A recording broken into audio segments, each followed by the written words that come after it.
सकाळी सकाळी इकडं असं झाडू वगैरे मारून घेतलं, चहा पाणी तर झालेलंच होतं आणि क्रिशाला झोपवलं. इकडं आमची शौर्य झोका देत होती. म्हटलं आपलं पोचा पण मारून घ्यावा, कामं आवरून घेतलं की म्हणजे टेन्शन नसतं ना. मग भांडे वगैरे तर ते पण लावून घेतले. मग आमची शौर्य बोलली, मम्मा मला पोहे करून दे, खायचे गरम गरम. मग पोहे बनवले आणि आमची क्रिशा उठली होती तर दीदी माशी सांभाळत होती.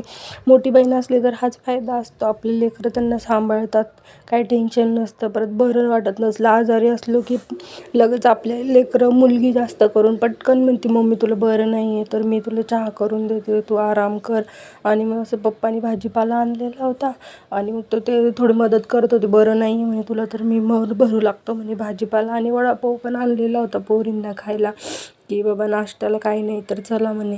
मग आमची शौर्य बोलली, आज मम्मी मला शिमला मिरचीची भाजी करून दे. मग तीच करत होते आणि तिला असं शेंगदाण्याचं कूट वगैरे टाकून आवडते खूप. मग पटापटा इकडं भाजी शिजायला टाकलेलीच होती आणि चपात्या करत होते. म्हटलं आपलं पटापटा करून घेऊ. क्रिशा झोपलेली होती ना आमची, त्यामुळं आई कितीही आजारी असली तरी लेकरांसाठी उभं राहावंच लागतं, उठून बसावंच लागते. म्हणून आज कळालं मला की माझी आई कधी आजारी का पडत नव्हती. कधी सांगितलंच नाही तिने की मी आजारी आहे म्हणून. चपात्या करून घेतल्या आणि शेंगदाण्याचं कूट असं टाकून दिलं, मस्त भाजी लागते. मग खूपच टेस्टी झाली होती बरं का भाजी आज. आणि परत तिच्या पप्पाने आज बाजारातून कांदे पण आणले होते. 100ला 5 किलो भेटते ना, तुमच्या इकडं काय किलो भेटते कांदे, हां मला सांगा. आणि मग आमची क्रिशा उठलेली होती, तिला पण खूप सर्दी, म्हणजे आमच्या घरात सगळेच आजारी आहे.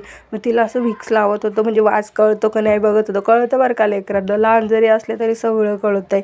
आणि मग नंतर असं सगळ्यांनी वाफ घेतली आणि बाय बाय, भेटू मग नवीन एका ब्लॉगमध्ये.